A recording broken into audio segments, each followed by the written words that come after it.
Welcome to Secrets of a Food Stylist. My name is Ashton Keith, and today I'm going to teach you how to make ratatouille. And I always say ratatouille is the best way to learn how to use your knife because you have to utilize knife skills to make this really pretty dish. So ratatouille is a dish that was made in southern France, and often it's a stew, but I like to use it as a condiment or a side to a protein on top of crostini. And to ensure a very beautiful ratatouille, what you're gonna do is you're gonna learn the basics of knife skills. So when you have your chef's knife like this, mine's actually broken. I broke it on a chicken bone, but I really love this knife, so I'm still using it. You're gonna pinch what's known as the heel of the knife, and this is the strongest part of the knife, and this is the strongest part of your hand.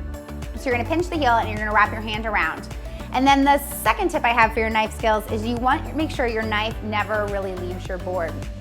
You see people like run around in all these Food Network shows and looking helter-skelter and chopping everywhere, and you really want to avoid that. You want to do this nice fluid motion whenever you're chopping anything, and that's going to ensure the most knife and board contact, and you waste the least amount of energy, and your cuts look the most uniform. And so for our ratatouille, what we're going to do is we're going to cut, we're using eggplant, which is kind of the signature vegetable in ratatouille.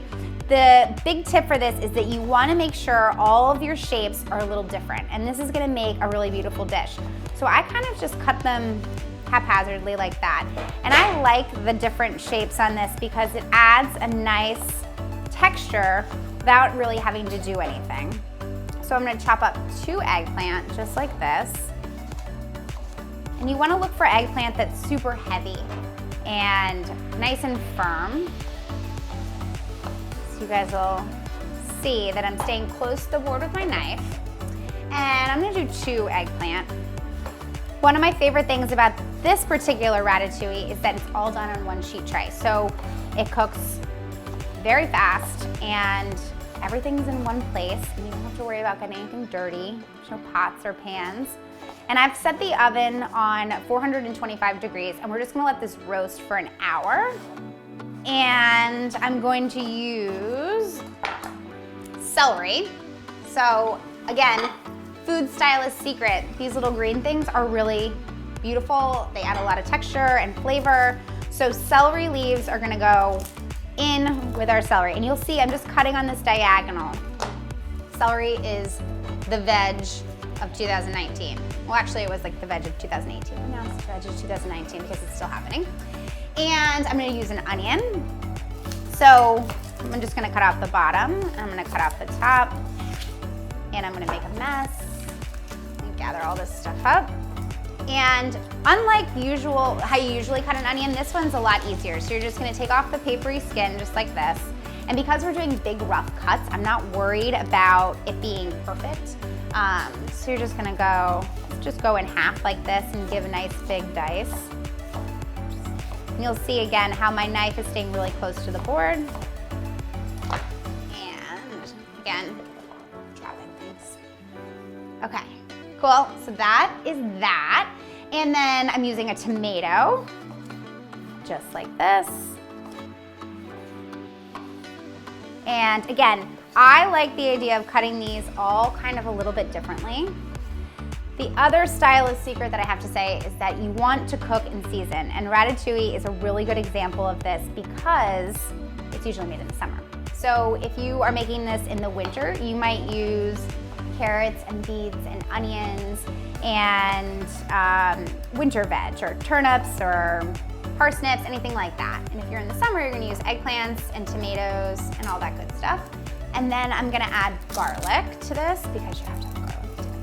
Always have to have garlic if I can get it off. So let's add 4 cloves of garlic. And again, I like the fact that everything is really big here, so I'm gonna keep my garlic really big too. So I'll just give this a nice smash and take this and just throw it on the sheet tray, just like this. So if you're eating in season and you're cutting it nice and big and beautiful like this, you don't have to do a lot of work to it, which is always a stylist's dream. It just naturally looks really beautiful. This is a lot like a salad in the sense that it wants to be photographed, and it's really easy to photograph this and make it look beautiful, so it just needs a little bit of love. And then I'm using caper berries, which, I mean, look at these, they already look like very photogenic, so you don't have to do anything. Just throw them on, just like this. And then, let's do one more. And then my last trick, just like anything else, is that you wanna make sure there's tons of salt on here and tons of olive oil. And the salt is gonna do a couple different things. It's gonna season it, but it's also gonna release a lot of the natural moistures. And so your vegetables are gonna be nice and glossy and beautiful. And then olive oil, because olive oil is like glowiness. So if you're like a girl and you're putting on bronzer, or you just had a nice tan, it's the same thing. So you're just giving it lots of like nice glowiness. So you'll already see how beautiful this looks. This looks really good. And the celery leaves are nice and fun and frilly, and that is it. So I'm gonna roast this for about, I'm gonna say about half an hour, 425 degrees, and then I'm gonna pull it out of the oven and I'm gonna add a can of tomatoes to it, and then we're gonna roast it and let it stew for a little bit longer. Okay, so I'm gonna put this in the oven, and I'll see you guys in a half hour. Okay, so I'm gonna pull this out of the oven, and our veg is nice and roasted. And the last thing I'm gonna do to this for extra beautiful flavor is I'm using 1 can, 28 ounces of whole tomatoes, and I'm just gonna dump them on here. It's a little messy. And I'm just gonna use my hands, and I'm gonna break up the tomatoes. So another stylist secret, use your hands, get in here, and I'm just gonna break up my tomatoes, and you guys will see that the textures and the shapes are also kind of organic and haphazard, just like the ones that we cut earlier with the eggplant.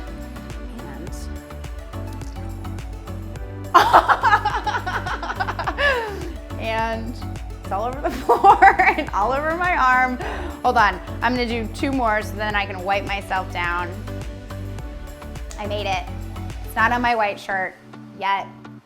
And then the last secret is Parmesan cheese rind. So this is gonna add a nice umami and saltiness, and I'm just gonna kind of tuck it in here, and it's gonna melt and create like a beautiful, salty, cheesy ratatouille. And I'm also gonna add a little bit more salt and more olive oil because it can't hurt.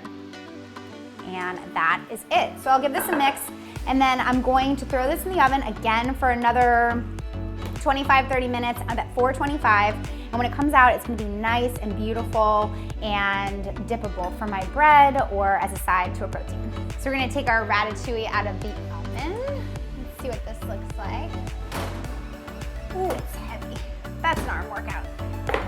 Okay, so you guys will see how it's nice and shiny and glossy, and all my vegetables are nice and roasted. And the reason we didn't spend enough time doing all the intricate little cuts is because you want them to look beautiful and there's lots of texture. It's an excellent way to learn how to be a food stylist in your own kitchen. It's one sheet tray. I teach you knife skills. I teach you how to layer textures and flavors and to cook and season. So those are my secrets from a food stylist.